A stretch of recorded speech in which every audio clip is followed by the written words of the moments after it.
Atenção! Começa agora uma teleaula de História do Ensino Médio. Você vai assistir a teleaula de número 34. Bons estudos!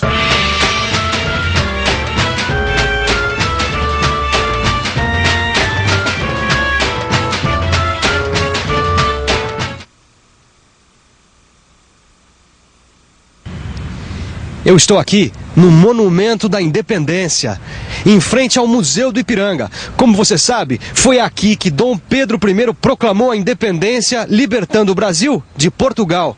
Mas e na América Espanhola? Será que as colônias espanholas se libertaram da mesma forma que a colônia portuguesa? Ficou curioso? Então fique ligado, porque o tema da nossa teleaula de hoje é a independência das colônias americanas. Vamos nessa! Na teleaula de hoje, você vai ficar sabendo que foram necessárias muitas guerras para que as colônias espanholas na América se tornassem independentes e se constituíssem em repúblicas. Já na América Portuguesa, apesar da existência de alguns movimentos contra o domínio português, como a insurreição pernambucana, a independência se deu de maneira diferente, levando a colônia portuguesa a se transformar num império e não numa república.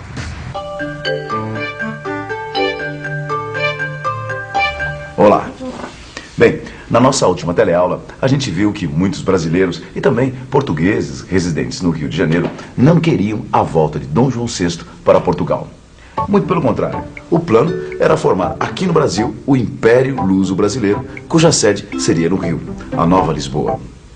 Mas será que todos os brasileiros pensavam assim? Será que a política de Dom João VI estava sendo boa para todos os brasileiros? Não estava. No Nordeste brasileiro, por exemplo, havia uma grande insatisfação em relação aos rumos da política e da economia traçados por Dom João VI. Por isso, por causa desse choque de interesses, surgiu em Pernambuco um forte movimento regional de contestação, a chamada Insurreição Pernambucana. 1817. É este o ano em que explode em Pernambuco a Insurreição Pernambucana. Mas por que ocorre essa insurreição? Essa revolta contra Dom João VI? São muitos os motivos. No Nordeste, de uma maneira geral, há um forte sentimento anti-lusitano, um sentimento contra Portugal. Primeiro, por razões econômicas e estratégicas. Os portugueses dominam o comércio varejista e ocupam importantes postos militares. Além disso, também há um aumento de impostos para manter a família real no Rio. As lavouras de algodão e cana estão em crise e o comércio enfrenta uma série de restrições. Ou seja, era a grande insatisfação dos pernambucanos com relação aos rumos políticos e econômicos adotados por Dom João VI. O movimento rebelde começa em Pernambuco e rapidamente se alastra por outras províncias nordestinas, como Alagoas, Paraíba e Rio Grande do Norte. E o que querem, afinal, os rebeldes pernambucanos? Essa dúvida não dura muito. Assim que assume o poder, o governo provisório de Pernambuco mostra a que veio.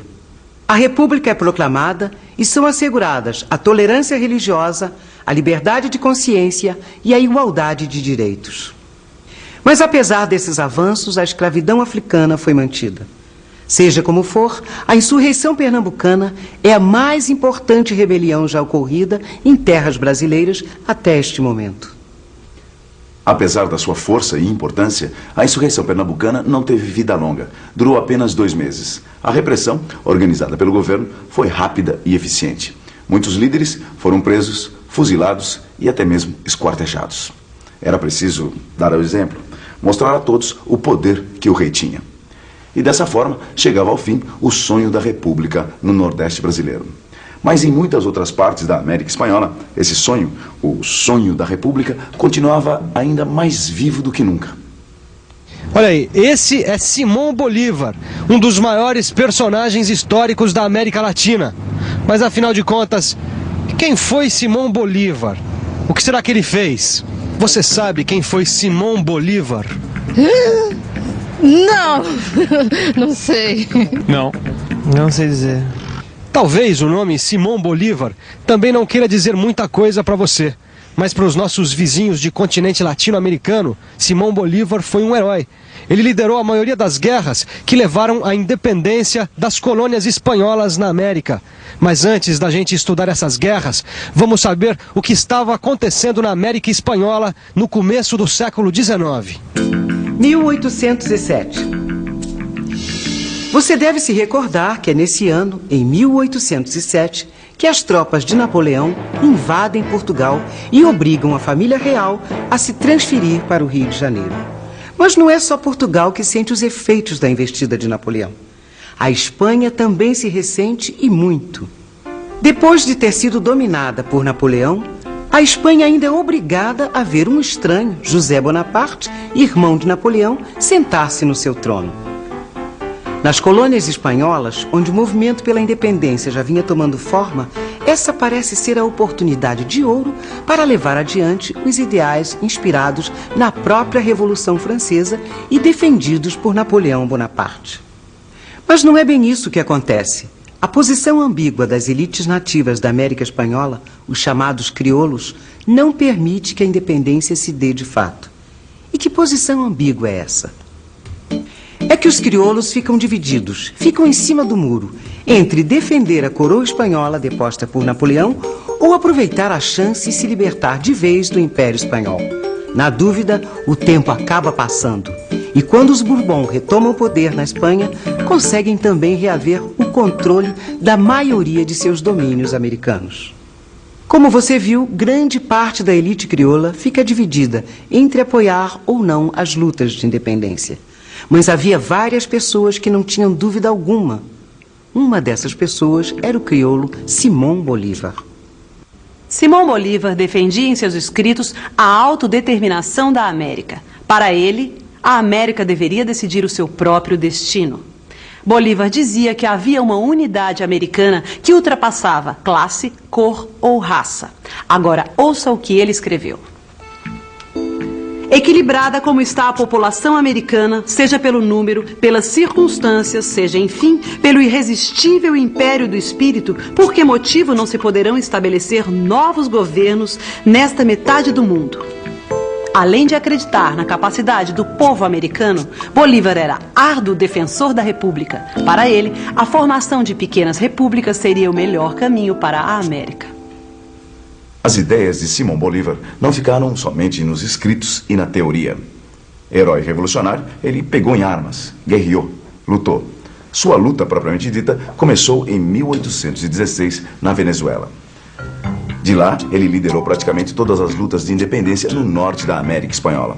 Só que Simão Bolívar não estava sozinho na liderança dessas lutas. Enquanto ele conquistava vitórias no norte, San Martín, outra importante liderança crioula, libertava do domínio espanhol a Argentina e o Chile. As lutas pela independência varreram praticamente toda a América do Sul. Mas uma colônia resistia sob o jugo espanhol, o Peru. Em 1825, o Peru finalmente é libertado. Com a libertação do Peru, era extinto definitivamente o domínio espanhol na América do Sul. Dessa forma, o projeto de Bolívar, que previa a formação de pequenas repúblicas, é definitivamente implantado em todo o continente. Como vocês viram, as colônias da América Espanhola lutaram pela sua independência e, uma vez livres da Espanha, optaram por formar várias repúblicas.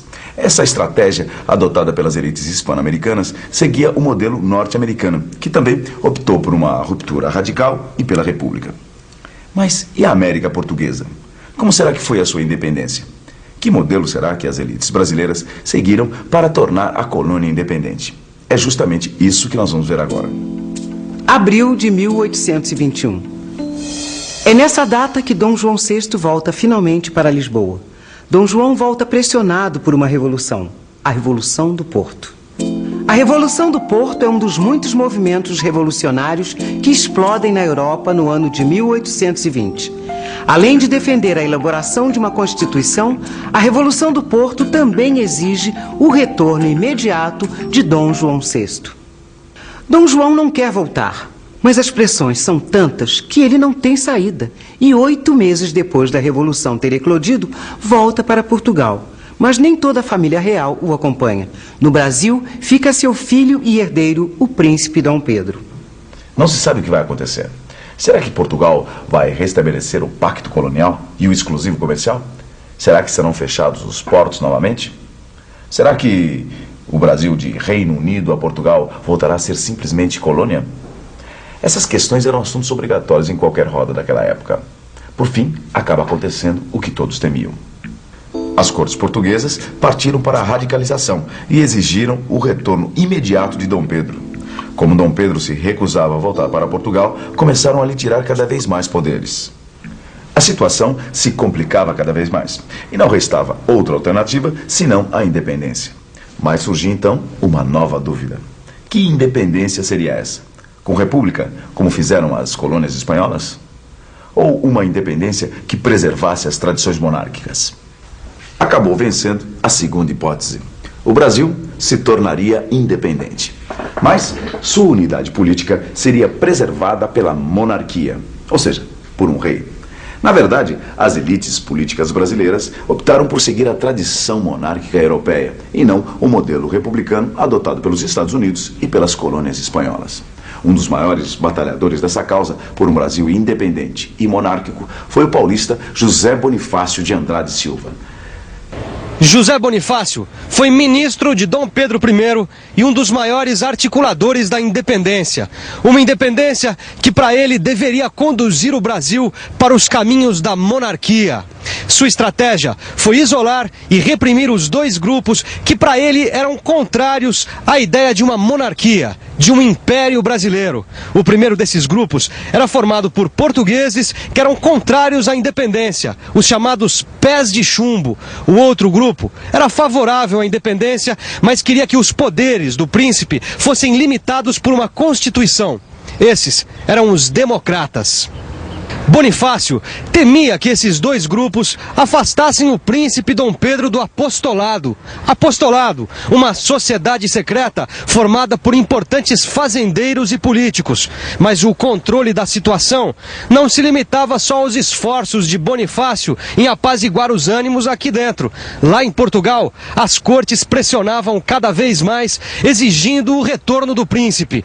Como o herdeiro português se recusava a obedecer, as cortes portuguesas resolveram partir para o confronto direto, retirando do príncipe o poder sobre algumas províncias brasileiras. Era o que Bonifácio estava esperando. Com o apoio dos democratas e do apostolado, ele pressionou o príncipe regente, que finalmente promoveu a independência do Brasil. Ah, então foi assim que Dom Pedro I proclamou a independência do Brasil, Vicente? É, mais ou menos, né, Gil? É claro que a cena mesmo da proclamação não foi como a gente tá vendo nesse quadro aí do pintor Pedro Américo, né? E muito menos como a gente conhece naquele monumento famoso. É, claro que não. Bom, isso eu sei, isso é apenas uma representação do que aconteceu, mas não exatamente o que aconteceu. O importante é a gente saber que a partir dessa data, a América Portuguesa deixou de ser colônia. Ou seja, a partir do dia 7 de setembro de 1822, estava nascendo um novo país, o Brasil.